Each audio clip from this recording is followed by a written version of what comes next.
Hope today India news and entertainment లోకి స్వాగతం. నేను మొహమ్మద్ అబ్దుల్ బారీ. ఈ రోజు ముఖ్యాంశాలు. కీసరాలో ఈ రోజు ఉదయం టిఫిన్ సెంటర్ లో మంటలు చెలరేగాయి. ఉదయం 7 గంటలకు గ్యాస్ లీక్ కావడంతో ఈ ప్రమాదం జరిగినట్లు పోలీసులు తెలిపారు.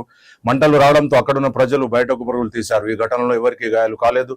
సమాచారం అందుకున్న పోలీసులు ఘటనను పరిశీలించారు. ఇప్పటి వరకు ఎలాంటి కేసు నమోదు కాలేదని పోలీసులు తెలిపారు. హైదరాబాద్ లో గ్యాస్ వినియోగదారులు ఈకేవైసీ పూర్తి చేసుకోవాలని ఆయిల్ కంపెనీ అధికారులు సూచించారు. ఆగస్టు 23, 2026 వరకు గడువు ఉందని వారు తెలిపారు. దీంతో గ్యాస్ ఏజెన్సీల వద్ద రద్దీ పెరిగింది. ఆధార్ బయోమెట్రిక్ కూడా పూర్తి చేయాలి.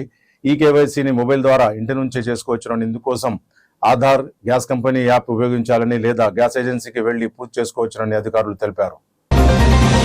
హైదరాబాద్ లో అమెరికా పౌరులను మోసం చేసినట్లు ఆరోపణలు ఎదుర్కొంటున్న కాల్ సెంటర్ కేసులో కీలక పరిణామం చోటు చేసుకుంది.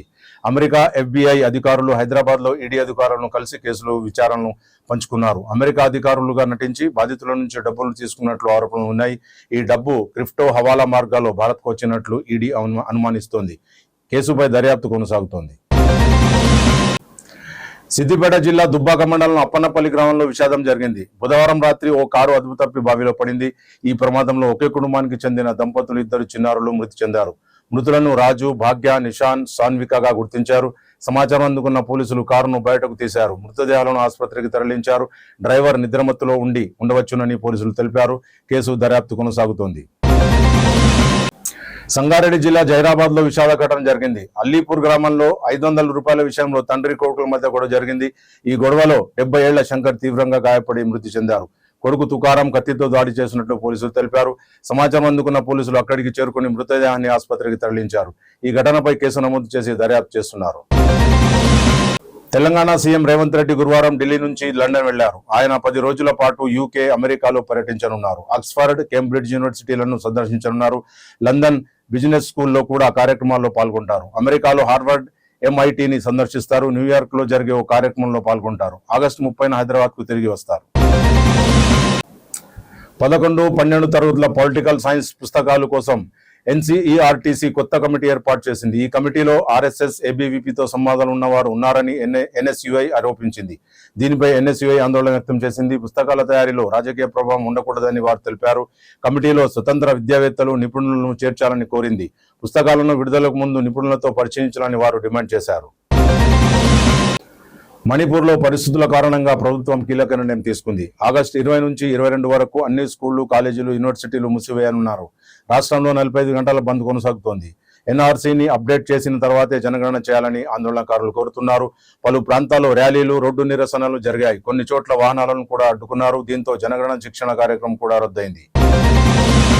ఏజీ కాలనీలో రాజీవ్ గాంధీ జయంతి వేడుకలు ఘనంగా జరిగాయి. జూబ్లీహిల్స్ ఎమ్మెల్యే వి నవీన్ యాదవ్, DCC అధ్యక్షుడు దీపక్ జాన్ సూచనలతో జవహర్ నగర్ మసీద్ గడ్డ వద్ద కార్యక్రమం నిర్వహించారు. కేక్ కట్ చేసిన రాజీవ్ గాంధీకి నివాళులర్పించారు. ఏజీ కాలనీ డివిజన్ అధ్యక్షుడు మనోజ్ కుమార్ యాదవ్ తో పాటు కాంగ్రెస్ నాయకులు, కార్యకర్తలు పాల్గొన్నారు. దేశాభివృద్ధికి రాజీవ్ గాంధీ చేసిన సేవలను గుర్తు చేసుకున్నారు.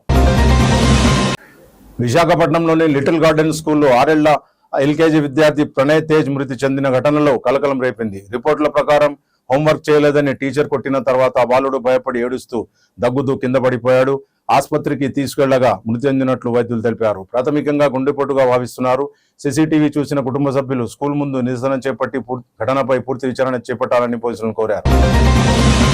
శంషాబాద్ పోలీస్ స్టేషన్ పరిధిలో హైవే వ్యాపారుల కోసం future city CP doctor Tarun Joshi అవగాహన సమావేశం నిర్వహించారు.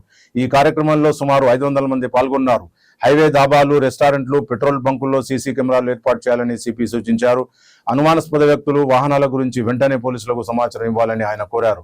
డయల్ 112 నంబర్, ఫైర్ సేఫ్టీ, పరిశుభ్రత, మహిళలు, చిన్నారుల భద్రతపై ప్రత్యేక శ్రద్ధ పెట్టాలని ఆయన సూచించారు. ITIలు, ATCలతో కలపాలన్న అంశంపై విద్యార్థుల నిరసనలు 2వ రోజు కొనసాగాయి. అబ్దుల్లాపూర్ మేట్, యూసుఫ్గూడ, మాసాబ్ ట్యాంక్ లో ఆందోళనలు జరిగాయి. ఈ నిరసనలకు BRS నేతలు కూడా మద్దతు తెలిపారు. అయితే పాలిటెక్నిక్ విద్యలో ప్రస్తుతం ఎలాంటి మార్పులు చేయలేదని తెలంగాణ ప్రభుత్వం తెలిపింది. లెటరల్ ఎంట్రీ ఫీజులు, స్కాలర్షిప్లలో మార్పులు ఉండవని ప్రభుత్వం స్పష్టం చేసింది. విద్యార్థుల సమస్యలపై చర్చలు కొనసాగుతున్నాయని వారు తెలిపారు. ఇవి ఇప్పటికున్న ముఖ్యాంశాలు. మళ్ళీ రేపు కలుద్దాం. జై హింద్, జై భారత్. చూస్తూనే ఉండండి hope today India news and entertainment.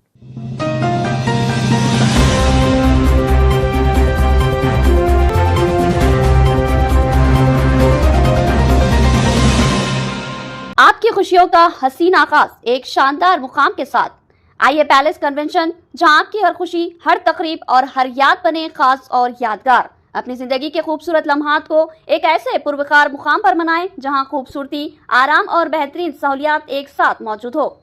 700 से 800 मेहमानों के लिए कुशादा गुंजाइश, सेंटर लाइट एयर कंडीशन की सहूलत, वैलेट पार्किंग की बेहतरीन सहूलियात, दुल्हन और दुल्हा के लिए शानदार लग्जरी स्वीट्स, सेलर और ग्राउंड फ्लोर पार्किंग की सहूलत, शादी, वलीमा, मंगनी, सालगिरह, इस्तकबालिया, कॉर्पोरेट इवेंट्स और हर वो तकरीब जो आपके लिए खास हो, इसे बनाए मजीद शानदार, पुरविकार और यादगार। हमारा पता है मेट्रो प्लेयर नंबर A963 नस Jama Masjid, Erragadda main road, Hyderabad. Booking के लिए आज ही राब्ता करें।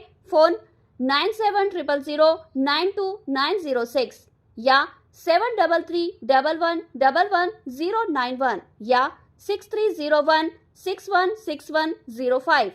आइए पैलेस कन्वेंशन, हर खुशी को बनाए यादगार।